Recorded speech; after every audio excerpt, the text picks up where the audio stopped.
Hello, happy Sunday and happy Easter. Picking up with our next 3 chapters in the tale of Despereaux.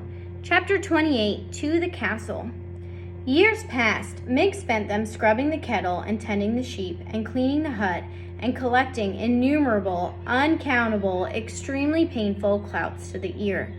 In the evening, spring or winter, summer or fall, Mig stood in the field as the sun set, hoping that the royal family would pass before her again.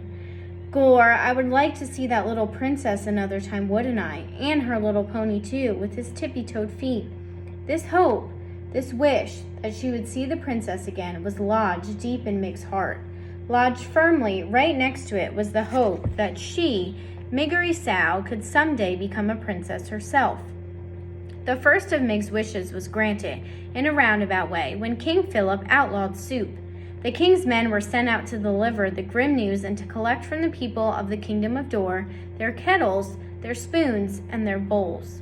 Reader, you know exactly how and why this law came to pass, so you would not be as surprised as Uncle was when, one Sunday, a soldier of the king knocked on the door of the hut that Mig and Uncle and the sheep shared and announced that soup was against the law. "How's that?" said Uncle. "By royal order of King Philip," repeated the soldier. "I am sent here to tell you that soup has been outlawed in the kingdom of Dor. You will, by order of the king, never again consume soup, nor will you think of it or talk about it. And I, as one of the king's loyal servants, am here to take from you your spoons, your kettles, and your bowls." "But that can't be," said Uncle. "Nevertheless it is. What'll we eat, and what'll we eat with?" "Cake," suggested the soldier, "with a fork." "And wouldn't that be lovely," said Uncle, "if we could afford to eat cake?" The soldier shrugged. "I am only doing my duty. Please hand over your spoons, your bowls, and your kettle." Uncle grabbed hold of his beard. He let go of his beard and grabbed the hair on his head.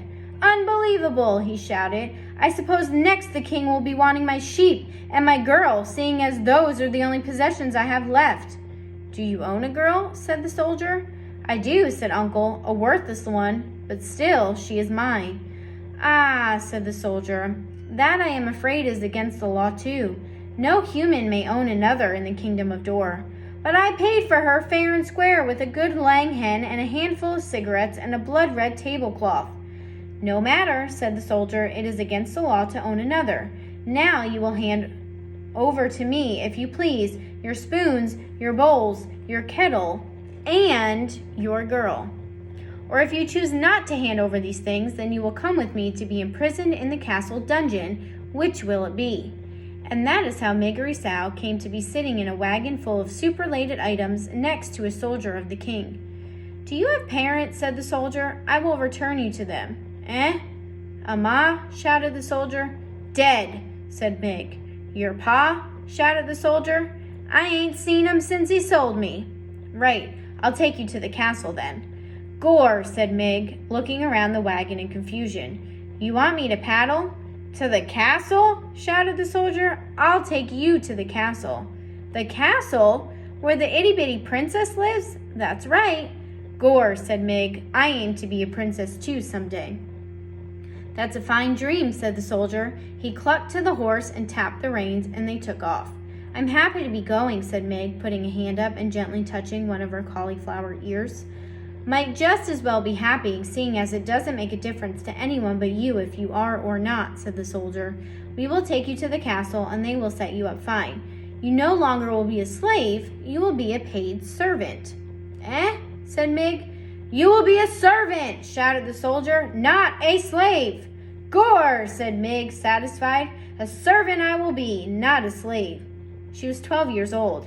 Her mother was dead. Her father had sold her. Her uncle, who wasn't her uncle at all, had clouted her until she was almost deaf, and she wanted more than anything in the world to be a little princess wearing a golden crown and riding a high-stepping white horse. Reader, do you think that it is a terrible thing to hope when there really is no reason to hope at all? Or is it, as the soldier said about happiness, something that you might just as well do, since in the end it really makes no difference to anyone but you? Chapter 29. Start with the kersey and finish with the thread.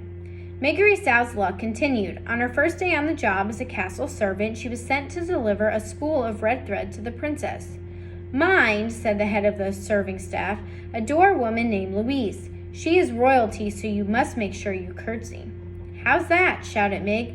You must curtsy, shouted Louise. Gore, said Mig. Yes'm. She took the spool of thread from Louise and made her way up the golden stairs to the princess's room, talking to herself as she went. Here I am, off to see the princess, me, Miggery Sow, seeing the princess up close and personal-like. And first off, I must curtsy because she is royalty. As the door to the princess's room, Meg had a sudden crisis of confidence. She stood a moment, clutching the spool of thread and muttering to herself. Now, how did that go, she said. Give the princess the thread and then give her a curtsy? No, first the curtsy and then the thread? That's it. Gore, that's right. That's the order. Start with the curtsy, finish with the thread. She knocked at the princess's door. Enter, said P. Meg, hearing nothing, knocked again. Enter, said P, and Meg, still hearing nothing, knocked yet again. Maybe, she said to herself, the princess ain't home. But then the door was flung wide, and there was the princess herself, staring right at Miggery Sow. Gore, said Meg, her mouth hanging open. Hello, said the P. Are you the new serving maid? Have you brought me my thread? Curtsy I must, shouted Meg. She gathered her skirts, dropped the spool of thread, stuck a foot out, and stepped on the spool, rocked back and forth for what seemed like quite a long time, both to the watching princess and the rocking Meg, and finally fell to the floor with a Miggish thud. Whoopsie, said Miggery Sow. The P could not help it. She laughed. That's all right, she said to Meg, shaking her head. It's the spirit of the thing that counts. How's that? Shouted Meg. It's the spirit of the thing that counts, shouted P. Thank you, miss, said Meg. She got slowly to her feet. She looked at the princess. She looked down at the floor. First the curtsy, then the thread, Meg muttered. Pardon, said the P. Gore, said Meg, the thread. She dropped to her hands and knees to locate the spool of thread. When she found it, she stood back up and offered it to P. I brought you your thread, didn't I? There she is, falling.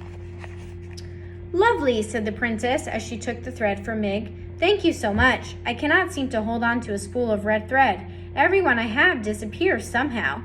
Are you making a thing? Asked P, squinting at the cloth in the P's hand. I am making a history of the world. My world, said the P. In tapestry, see? Here's my father, the king, and he is playing the guitar because that is something he loves to do and does quite well. And here is my mother, the queen, and she is eating soup because she loves soup. Soup! Gore! That's against the law. Yes, said the princess. My father outlawed it because my mother died while she was eating it. Your ma's dead? Yes, said the P. She died just last month. She bit her bottom lip to stop it from trembling. Ain't that the thing, said Meg. My ma's dead too. How old were you when she died? Bold was I, said Meg, taking a step back from the princess. I'm sorry then. No, how old? How old were you? Shouted the P. Not but 6, said Meg. I'm sorry, said the princess. She gave Meg a quick, deep look of sympathy. How old are you now? 12 years. So am I, said the princess. We're the same age. What is your name? She shouted. Miggery Sow, but most just call me Meg. And I saw you once before, princess. You passed me by in a little white horse. On my birthday it was, and I was in the field with Uncle Sheep, and it was sunset time. Did I wave to you? Asked the princess. Did I wave? Shouted the P. Yes, nodded Meg. But you didn't wave back, said the princess. I did, said Meg, only you didn't see. Someday I will sit on a little white horse and wear a crown and wave. Someday, said Meg, and she put up a hand to touch her left ear. I will be a princess too. Really? Said the P, and she gave Meg another quick, deep look, but said nothing else. When Meg finally made her way back down the golden stairs, Louise was waiting for her. How long, she roared, did it take for you to deliver a spool of thread to the princess? Too long? Guessed Meg. That's right, said Louise, and she gave Meg a good clout to the ear. You are not destined to be one of our star servants. That is already abundantly clear. No, ma'am, said Meg. That's all right, though, because I aim to be a princess. You? A princess? Don't make me laugh. This reader was a little joke on Louise's part, as she was not a person who laughed. ever. Not even at a notion as ridiculous as Despereaux becoming a princess. Chapter 30, To the Dungeon. At the castle, for the first time in her young life, Meg had enough to eat, and eat she did. She quickly became plump, and then plumper still. She grew rounder, and bigger, only her head stayed small. Reader, as the teller of this tale, it is my duty from time to utter some hard and rather disagreeable truths. In the spirit of honesty, then, I must inform you that Meg was the tiniest bit lazy, and two, she was not the sharpest knife in the drawer. That is, she was a bit slow-witted. Because of these shortcomings, Louise was hard-pressed to find a job that Despereaux could effectively perform. In quick succession, Meg failed as a lady-in-waiting. She was caught trying on the gown of a visiting duchess. A seamstress, she sewed the cloak of the riding master to her own frock and ruined it. And as a chambermaid, sent to clean a room, she stood open-mouthed and delighted, admiring the gold walls and floors and tapestries, exclaiming over and over again, "Gore, ain't it pretty? Gore, ain't it something then?" and did no cleaning at all. And while Meg was trying and failing at these many domestic chores, other important things were happening in the castle. The rat in the dungeon below was pacing and muttering in the darkness, waiting to take his revenge on the princess. And upstairs in the castle, the princess had met a mouse, and the mouse had fallen in love with her. Will there be consequences? You bet. Just as Meg's inability to perform any job well had its consequences. For finally, as a last resort, Louise sent Meg to the kitchen, where Cook had a reputation for dealing effectively with difficult help. In Cook's kitchen, Meg dropped eggshells in the pound cake batter. She scrubbed the kitchen floor with cooking oil instead of cleanser. She sneezed directly on the king's pork chop moments before it was to be served to him. "Of all the good-for-nothings I have encountered," shouted Cook, "surely you are the worst, the most cauliflower-eared, good-for-nothingest. There's only one place left for you, the dungeon." "Eh?" said Meg, cupping a hand around her ear. "You are being sent to the dungeon. You are to take the jailer his noonday meal. That will be your duty from now on." Reader, you know that the mice of the castle fear the dungeon. Must I tell you that the humans feared it too? Certainly it was never far from their thoughts. In the warm months, a foul odor rose out of its dark depths and permeated the whole of the castle. And in the still, cold nights of winter, terrible howls issued from the dark place, as if the castle itself were weeping and moaning. "It's only the wind," the people of the castle assured each other. Nothing but the wind. Many a servant girl had been sent to the dungeon bearing the jailer's meal, only to return white-faced and weeping, hands trembling, teeth chattering, insisting that they would never go back.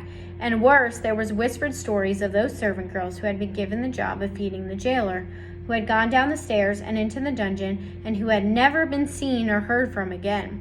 Do you believe that this will be Meg's fate? Gore, I hope not. What kind of story would this be without Meg? "Listen, you cauliflower-eared fools," shouted the cook. "This is what you do. You take the tray of food down to the dungeon, you wait for the old man to eat the food, and then you bring the tray back up. Do you think you can manage that?" "Hey, I reckon so," said Meg. "I take the old man the tray, and he eats what's on it, and then I bring the tray back up. Empty it would be, then I bring the empty tray back up from the deep downs." "That's right," said the cook. "Seems simple, don't it? But I'm sure you'll find a way to bungle it." "Eh?" said Meg.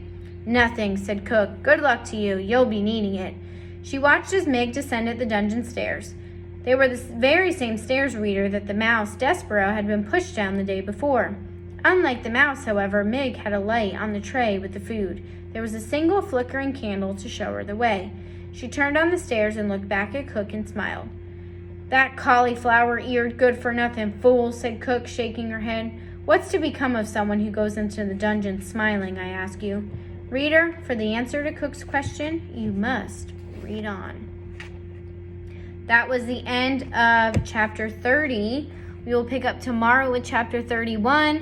I hope you enjoy the rest of your weekend and have a great Easter. Bye, guys.